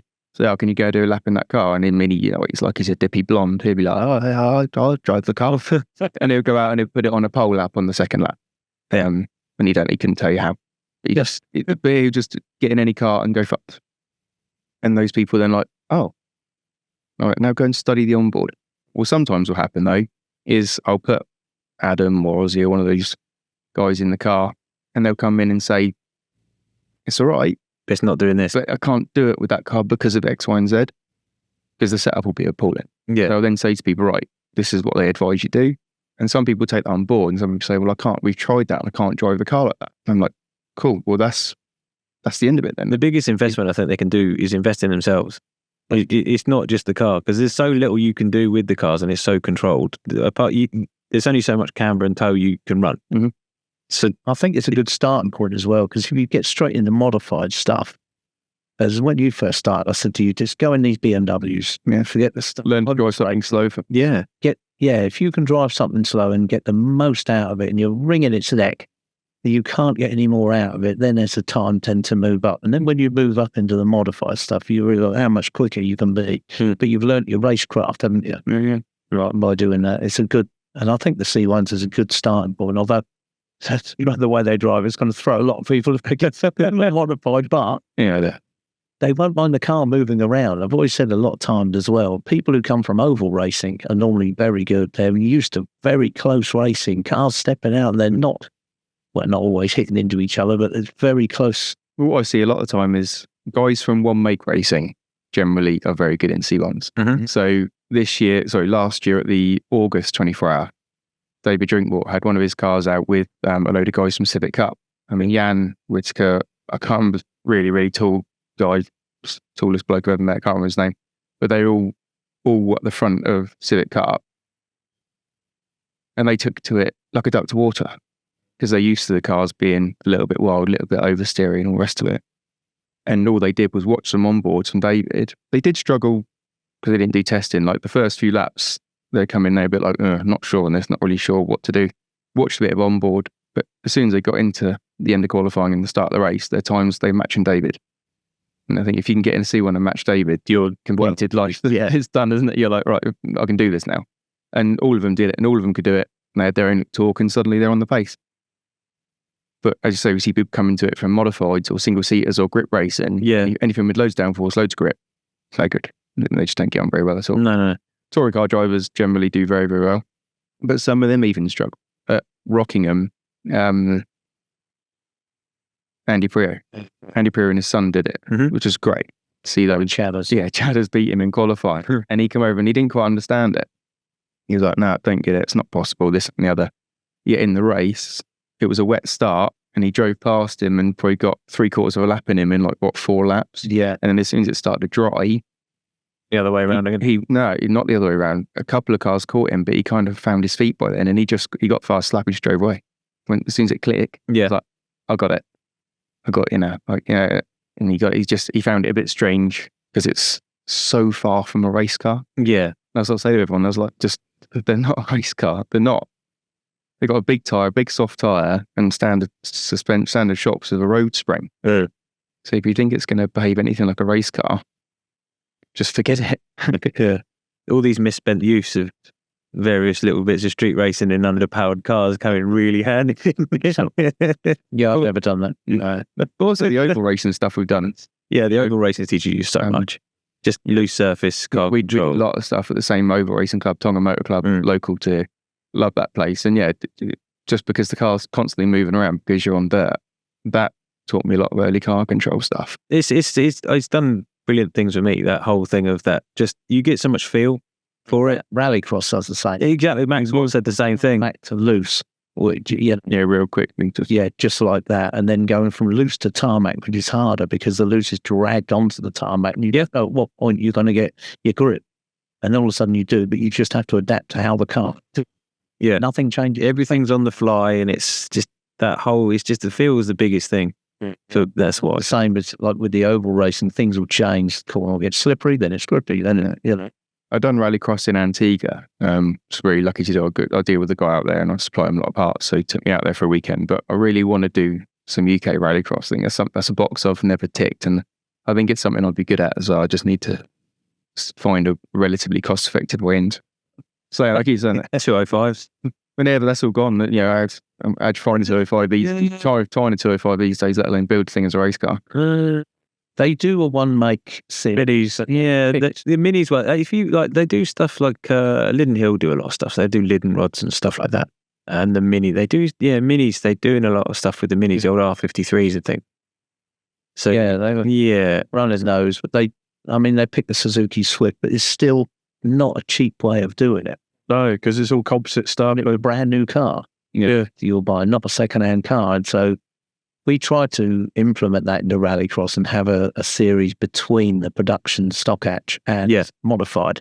Because at the time, modified's pretty much $100,000 car back in 2000. Yeah. To be winning with that. That's a lot of money. Yeah. It's either that or a small bungalow back then. But if you had a formula that went in between and it was like a modified production class car, allow a few more mods and everything, you'd get people then stepping up into that, and you'd have two very competitive classes. And then, GT86 would be a fantastic car. Try me a real regard to beat the front. Where we've mentioned this before, and we did have a certain person go, do you know what's in our garage? Like, we were trying to do that as a junior series. I still think the GT86s would be perfect. 6-speed H-pattern box, semi-slick tyres. We thought of doing, do you remember at one time I was going to told you about it? We found a Renault 5 Maxi Turbo. Right. And it had a Vauxhall engine in the back of it. Why would you do that? Oh, right. Well, reliability, mate. Yeah, dead in the Renault engine. Anyway, went and met Chris Allison at Z Cars, and we were going to use a turbo Hayabusa engine in the back of it. Nice. And we went to Blighton he brought along 4 different grass track cars, a single engine, a twin engine. Yeah. The open wheel, like class 7, class 10. And we tried a few of those, and it was, the twin engine one seemed a bit heavy. Compared to the single big pendulum. Yeah, the single turbo Hayabusa one he had, which was a mini, could actually it was doing about half a second faster than the 4-wheel drive supercar. So the next time we got more wind of we might be building this. They do run them at Lydden, don't they? Because Liam Duran's got one. Yes. Yeah, it's only for demo laps. Yeah, but didn't they race them this year? Because he sent it airborne. There was a load of them out, yeah. Yeah, I did see. Yeah, I think they've allowed like the Class 7 cars to have a race. In rally. Yeah, I think they banned the motorbike engine. As soon as they got wind we were going to build it, no motorcycle engine. Right. So that went. But I think Liam did it because he was doing the YouTube stuff. And of course his dad owned Lydden. But your dad owns the track, he got a period of flexibility there. Yeah. So... Well, he was when he was younger. He used to sometimes practice drifting and everything around there. Not annoying your neighbour as much as it's... No. What a playground! But yeah, he got into that, and that's obviously proved popular. He took it over to America, and it was very popular over there as well. Yeah, I loved the thing, and it's right place, right time. You know, someone else who's done though. Go on, is Senna Proctor. Yeah, he wasn't racing touring cars. He was running around. Well, yeah, Mark was very good rallycrosser back in the day. Obviously, Andrew Jordan, then went into Clio's touring cars. So rallycross and anything like dirt oval just transpires. Yeah, I mean, I put the reel up about junior rallycross, and everyone's like, autographs. It's a brilliant breeding ground for any racer. Colin Turkington's boys are doing it. Yeah, that's where it's starting them off there. Yeah. Micros. Well, so he used to race in rallycross, but his son-in-law, who was Dave Bellaby, he used to run a Nova, incredibly fast Nova. Yeah. And then he bought Mike Dresser's Lotus Exige, which he wouldn't have picked for rallycross, and won everything. But is Paige not running in that now? Yeah, she was. The same car. Yeah. That's Paige Bellaby, who's his daughter. Yeah. So they're all, see, family generation. Right, it's been a bloody good chat so far. I love it. I love it when we have podcasts. Just carry on one down. But it's time for yet another break. We'll be back.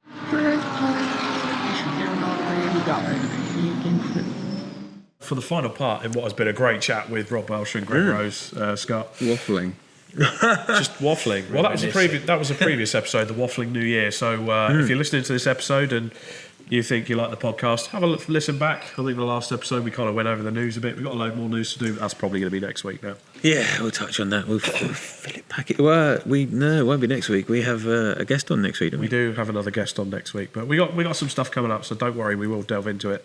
But for the final part, and I know everyone's going to collectively go, "Oh, you're going on about this again." But C1s, obviously, we've been talking about the birth of C'est La Vie with both of you, but Robin, you inadvertently got Greg a job at Silver Lake, who sponsored the series. How did that come about? Weird.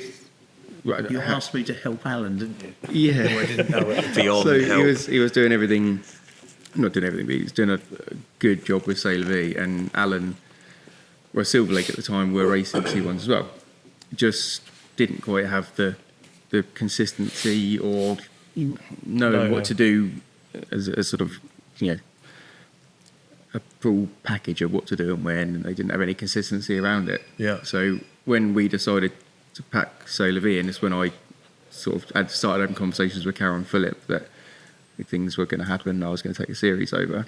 Yeah. So I can't race in it anymore, and said to Greg, look, there's an opportunity here to help Silver Lake. Alan actually approached me about a position that was available at Silver Lake, and if I was interested or if I knew anyone that would be good for the job. And I actually said, I have got just the guy, because he's very methodical and he's run my race team and I work with him. So anyway, just put him in contact, and they he's still there now. I think it's worked out quite well. Baptism of fire, Greg? Yeah. Well, I've been there for 3.5 years now. It's worked all right. I get on well with Alan. We started running the team. That's a rare thing. Yeah. Alan, God bless him. Sorry, Alan. Crazy. Well, he is great. You just Captain got to know how to Chaos. take him. He's amazing. He is man. Captain Chaos, but he has his redeeming features. Yes, 100%. And he can tear us a car up when he wants to. Yeah.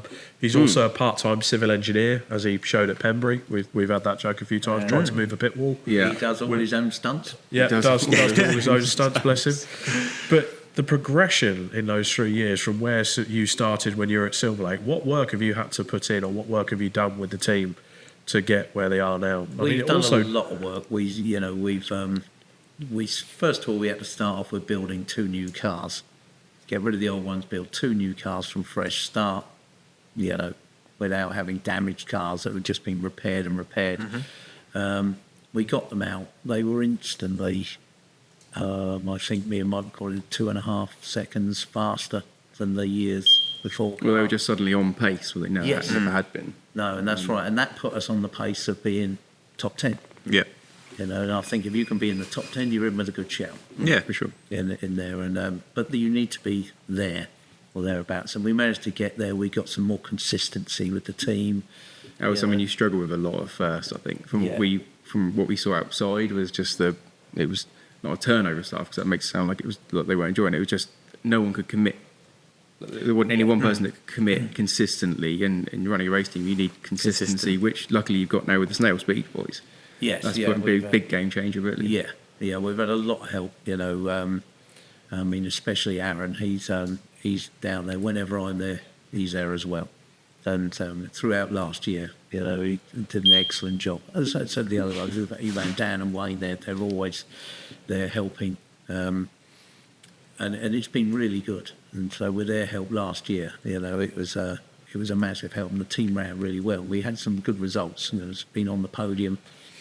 And it's getting somewhere. It was still wins eluded us, but It's been close. yeah, Gen 2, developing a Gen 2 car as well. yeah. That's had a few little teething problems, but generally, I think with the other Gen 2 car, they've had different problems, haven't Yeah. they?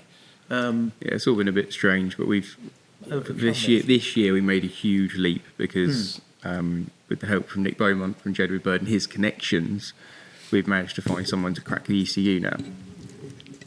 Don't break the braking sensors. So because we managed to crack the ECU, we managed to delete a load of error codes, EGR, and all the stuff we were having issues with. We managed to get all that deleted, which has been a bit of a game changer in reliability for them. So I mean, the car was great. Straight out the box, it was good. And then just a few little teething issues, but... It's kind of good that you two both had different issues, because you can both attack each issue separately, but... Yeah. Because essentially you guys have done the groundwork for all of us that are going to essentially end up in a Gen 2 car anyway. Yeah, I mean, I don't know. I've said it all along. I don't know if that's actually an accurate statement that everyone's going to end up in a Gen 2. I can't honestly see that. The Gen 1 C1s will eventually run out. We'll kill them all off. They will, but I mean, there are still so many out there. I look on Marketplace and eBay all the time, and there's still so many. Now, there is Gen 2s are coming down now. Last week I found 4 for less than 1,500 quid. Wow. And this, we're only just starting to see them that cheap. But the whole point of me introducing that product was because, someone like Nick Beaumont, and the way that Greg does it now, they build a C1 to the absolute pinnacle of what can be built. But the cost of building a Gen 1 to that standard now is actually it's less to build a Gen 2 to that standard. Okay. Because you can get a better... They're newer car, aren't they? Lower mileage. To get a really good condition Gen 1 now, you've got to pay... cars coming in the yard, and we used to see them coming in several daily. Yeah. You have like 150 to 170 cars a day coming in. But now you're only seeing 1 or 2 weekly. Yeah. So although they are still coming in, they are getting a bit thin. A bit thin on the they ground. haven't disappeared. And what's the good thing is they're not like the E30 BMWs where they're must have one of those cars and they've gone rocketing up and back. Yeah. No. They're just getting a bit thin on the No, ground. No one's aspiring to pop themselves in a little C1, are they? But the good thing for us is it means that people can still buy them. Yeah. So they're not gonna go out on they're so expensive sort of thing. Yeah, they're still going to be knocking around. Yeah. Have you just out of curiosity, what's the highest mileage one you reckon you've had on the track? To this day, 180,000 miles. But I spoke to a customer yesterday. 230,000 miles. Now it's the guy who runs his store. It's his car, and he bought it from new, so he knows it's the same engine still. Wow. He's had it from new. He's changed oil every 10,000 miles. Yep. And that's the car they're going to race, and that's the engine they're going to use. Oh, wow. So Okay. I'm intrigued to see how it does, whether it's going to be... You might be even more intrigued because mine's on 280. 280. Really? I've got one. I paid 280 quid for it. That was when I was doing stuff with Chip. Was it? No, 283. I had to go pick it up because it was local. And the thing's toured around Europe. And it's on 280,000 miles. Oh my God. Good Lord. What a thing. Yeah, and that's going to be built. And we're going to give You got to keep the engine going as long as you We're can. going to give this engine a crack. Keep putting oil in Loose it. is fast. You keep putting oil in it, it'll keep going. Sure, it must be nearly 1100cc by now. Yeah, I was just intrigued because you two keep a check on pretty much everything. 'Cause obviously, everything goes through. So that'd be an interesting one. Yeah. Have you two got a preference to? Because both of you have essentially raced the Gen 1 and the Gen 2. So have you got a preference on which one you actually prefer? Not at all. No? So at Race of Remembrance, I've raced with Team Silver Lake a few times, and I'll get in both. I do prefer the handling ever so slightly of a Gen 2, especially at Silverstone. But ironically, at Anglesey, I prefer the Gen 1. I don't know why. But is it just different tracks? Yeah, I don't know why. Race of Remembrance, I think so much of it is wet and horrible conditions. I think I just prefer getting in the Gen 1. Don't know why. Probably just feel more comfortable because I've driven more Gen 1s. I was faster in the Gen 2, actually, ironically, but I just prefer driving the Gen 1. The Gen 2 is a bit more stable. It's got a different rear beam. It's more stable under braking. But that, I always prefer it because I just like the last car I've built.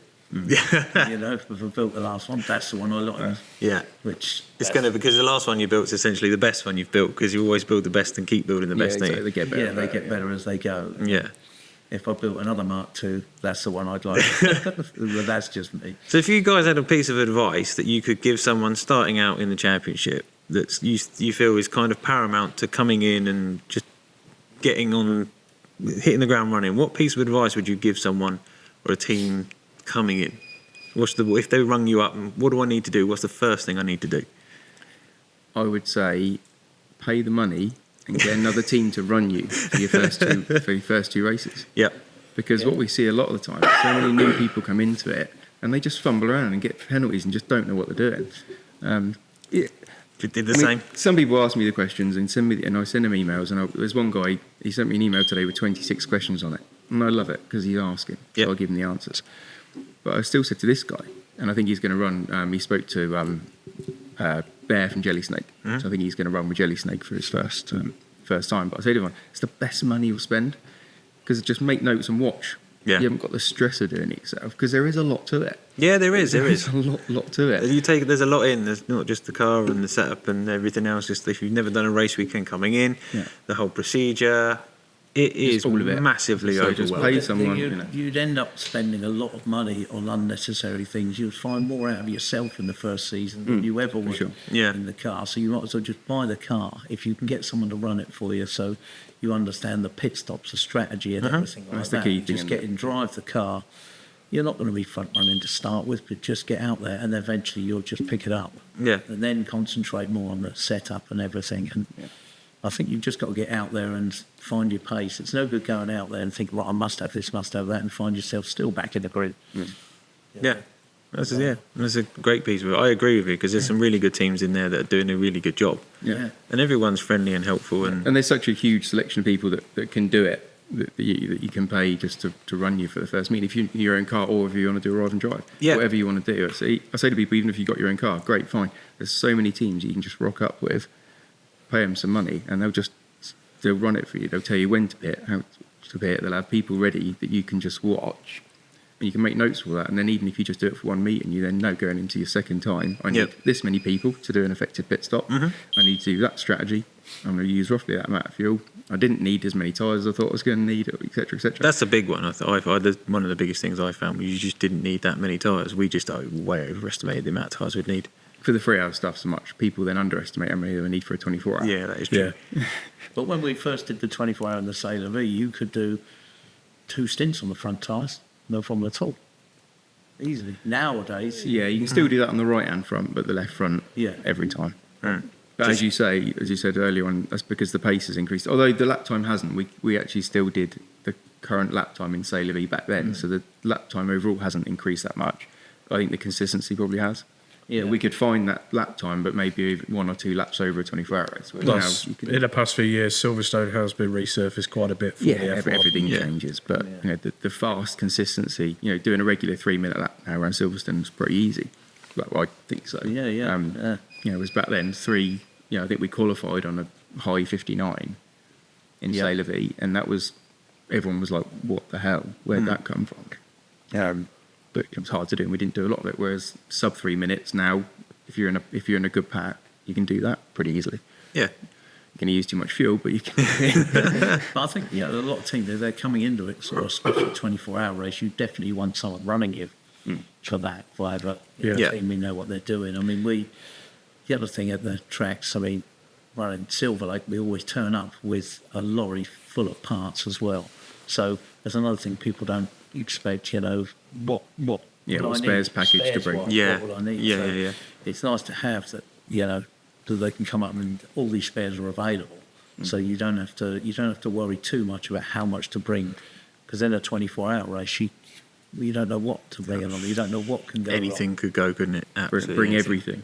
Yeah. Bring another car. Yeah. Just have that there. Last time we bought all the spares plus a car. In the heads, or 2 cars, didn't we? 2 cars sat there. Yeah, you 2 rollers. Yeah, so we get so there's nothing you couldn't get, and that's good in a 24-hour race with one-make cars. Yeah, but even that, if we were running multiple different cars, you can never carry that amount of spares. No, it wouldn't be feasible, would it? What you do see as well is the preparation level changes. So the competitive guys, like when we were doing Sailor V, I had a front cross member built up with a steering rack on it, with the ends that had already been on the car, and I tracked it and just took it off. So if you had an issue, you could change the whole lot and just bash a new one, and you didn't have to then spend the time doing the geometry. Yeah. Rear beam, ready, geode, shimmed. If you need to change ring, bish bash, straight in, go. Front assembly, you'd have one spare strut, but then you'd have a strut with a knuckle with everything else attached to it. So if you need to change a whole lot, whatever's, have all these spares and have everything built up. And have it all available, mirrors, etc. Have it all available. Yeah, you're quite hot on the mirrors, aren't you? I'm quite hot on we have all the spares for our own cars built up and ready. and then we carry Yeah, spares. loads of spares for everyone. else, 'cause Not they- built up because you No, don't want to. we How don't, much time do you put into putting the second hand parts? we don't know what they want or anything, Yeah. so you just have, an amount of spares. But So in the terms of the car prep, have you seen like a bigger increase? Because obviously there's massive. Massively. Yeah. Since I took it over in 2021, there was a lot of good cars, but there's also a lot of Sheds. some pretty tatty cars. And I kind of let it go for a little while, but the numbers were so big, and every ground was full, and I was like, you know what, just not going to put up with this anymore. So as you know, to be fair, you were not foul of it because your cars are beautiful every time, but a lot of people would turn up with a car, they'd had an accident, they'd knock it out with a hammer, it looked like a walnut. And I think yours was actually a very good example. I had a car come to weigh in, and it was an awful thing, looked horrible. Where was that? Was that Snet? Brands, I think. Was it Brands? I can't remember where I was, but your car was behind. And I said, so tell me, if you two are going into the corner and you're racing or whatever, who's going to not care about their car more? The guy who spent loads of time and effort preparing a beautifully prepared car without a scratch on it, or a guy that just wants to hammer it out and not care? Yeah. And their argument was, well, I'm not going to spend that money repairing the car because we want to go racing. And I said, I'd rather not see you for 2 rounds. You put that money into the car, and then when you next race, you come back with a dead straight car that you actually care about. Yeah. You're then not going to just lob it down the side of someone. But it's not that much money for a few pedals. And that's the thing with C1s, that was so cheap. Yeah. Everything about them's cheap. Even repairing them, we repair cars for people, and we just do it cheap. Yeah. Because essentially, you want to see them back on the grid, you want to help them out. Yeah. So as long as it covers the costs, you were happy to help. I mean, if you put in a bit of time and effort, it doesn't necessarily cost a lowball money. Our cars are done on a rotisserie. Yeah, They're stripped. same as ours, yeah. All right, we steam clean them to death. You're not allowed to take off the undersill, and we don't do any of that. We weld all the cage You in. need ice blasters, what you need. Yeah, Not plugging any business there. but we take everything off, and then they get painted inside, outside, Yeah. and everything gets put on. And I like everything immaculate when it goes. It must be cleaned. It must be painted. I don't go too much for powder coat because it adds a lot of weight to it. They're painted. Yeah. You'd rather everything. have the cake and not have the powder coat. Yeah, so when we get back to the yard, they can be lifted up, they're jet washed underneath in the engine bay, everything, and then they're put away, and they like to think they just turn out nice every time, clean, tidy. Because of that level of preparation, what we now see is the racing's really good and close, but we don't have the huge contact that there was. It had a bad rep for a while. Yeah. The 2019 Silverstone was just a nightmare, but that was a bit of an anomaly because it rained for like 99% of the race. So it's just. But I think you've changed things around there, where you've had the cameras and you've given out not a draconian penalty, but there is penalties. Yeah, for sure. For avoidable contact on. Stuck with them, Yeah. no matter who it is. And friend or foe. if people are driving like dicks, Robin lets them know, the clerks let them know. But also on the I've other, noticed that. with the shoe on the other foot, you also, when you're not driving like a thing, you're driving well, your cars are presented well, Yeah. you do go up to them and you tell them. And there are awards, there is praise. It's not all For just sure. Yeah. it's not all just be better. Yeah. It's you do this. I recognise when people have done a good job. Yeah. You did that for Mike, didn't you? Mike Chapman. He Yeah. raced with us, but he'd never, and he changed all his ways of how to prep the car. So, I showed him this is how you should do it. And he's very proud of it, isn't he? It's because of Robin and the award we got for the one car we had that we went, let's try and build 3 at the same bloody level. That was the busiest 8 weeks we've ever had. Yeah. But I appreciate it. And, people turn up, and it's like round 1 this year. I expect every car to turn up. Mint. Yeah. And if it turns up dented and beaten up, I'm within the C1 rules. I'm well within my right to say, yeah, go home. You're not racing in this grid of beautiful cars. Yeah. Oh, yeah, I want a refund. No, sorry. And the rules. it changes everyone's perspective. We turned up one year, didn't we? Production BMW, we got your car ready, and we actually pulled it all apart, made sure it was all clean, stickered up. And we turned up. Every car had been painted like. Yeah, it was really good grid really of cars. good. Every car out there was immaculate. Yeah. There wasn't an old nail out there. No. And I thought, wow. It's good when you can walk through a paddock and you look at a racing series, because essentially you'll park together and you've got the racing series and stuff. When you look at them and Yeah, that's a good series. Look how well presented every single car is.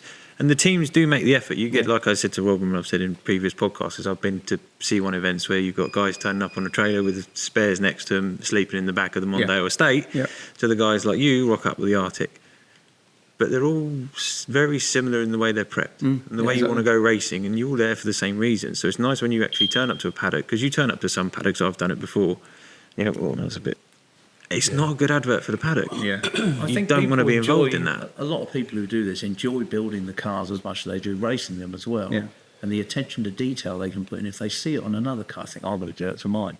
And now I'm going to step up the game a bit, make it look a bit better.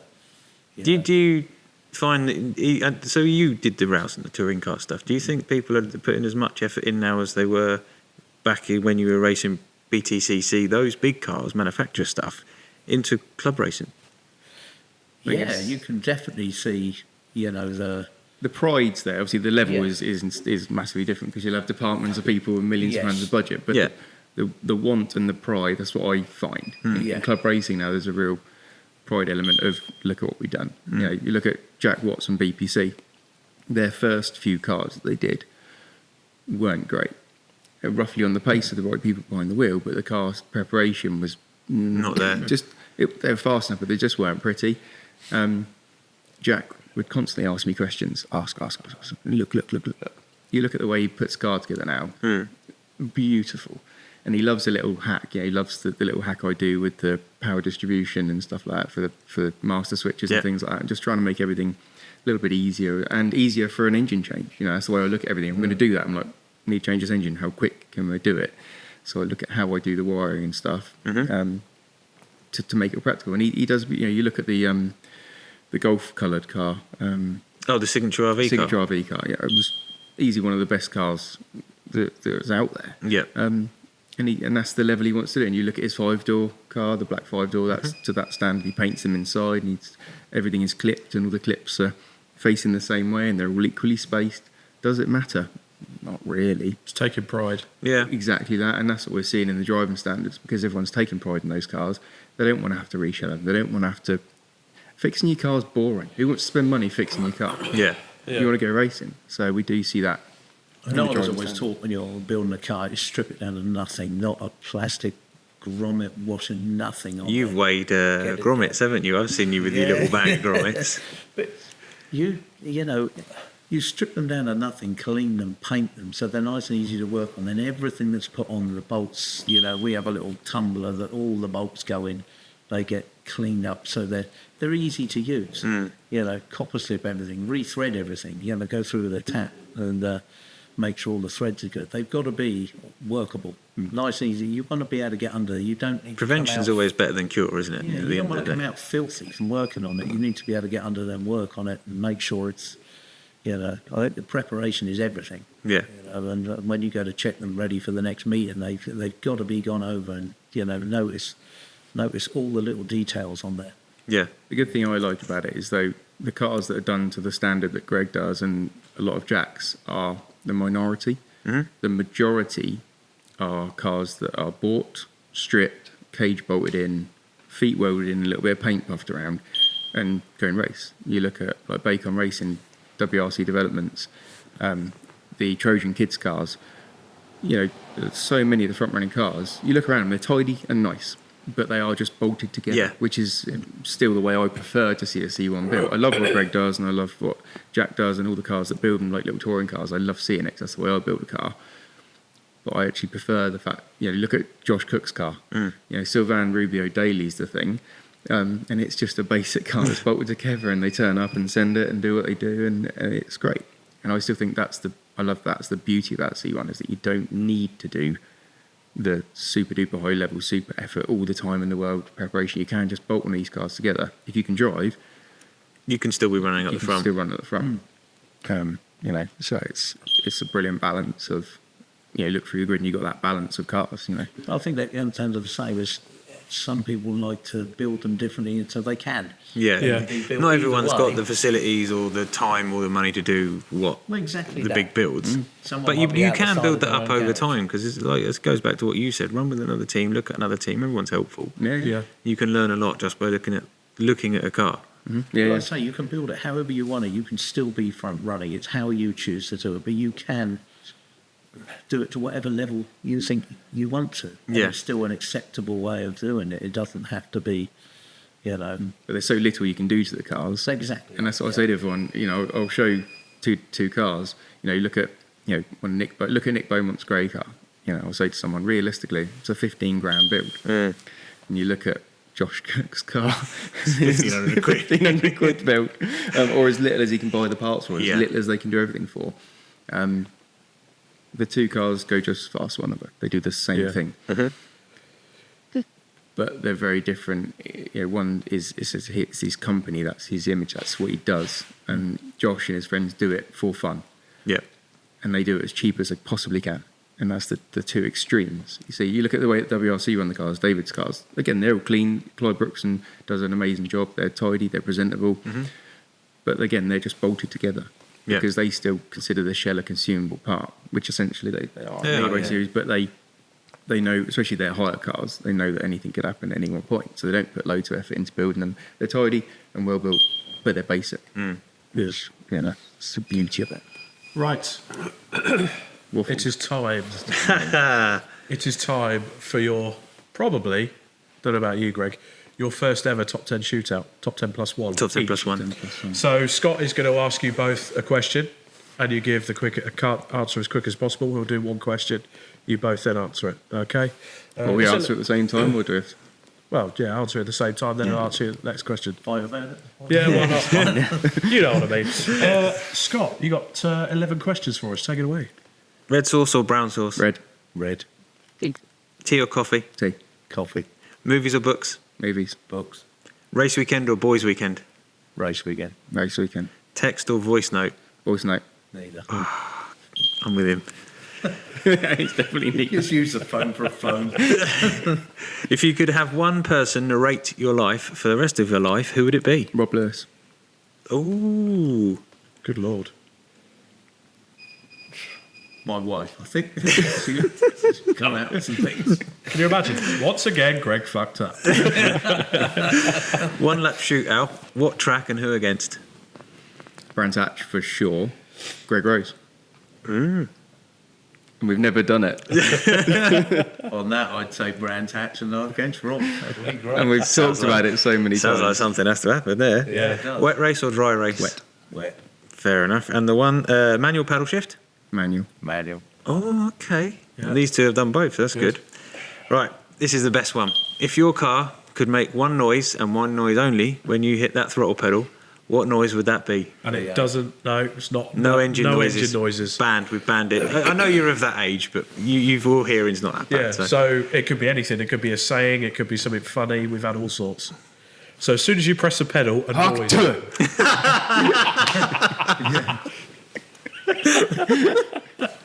Off the top of my head. A big whistle. Big whistle. Big Really whistle. annoying. Greg's going back to his raving days. I think so. Very good. Oh, fantastic. That's us. That is us. What a podcast, guys. Thank you for letting us come down and it's cool. and talk your ear off. It's now 9 o'clock at night and we've all got to pack up and go home. But No worries. once again, Greg Rose, Rob Welsh, great Thanks to for have you on having the me. Driving Talk Thanks very podcast. much. Thank you, gents. Don't forget to like and subscribe, everyone. Previous episodes, Spotify, YouTube, you know where we are. Back again next week. Back again next week with some more guests and some more racing stuff. But goodbye for now.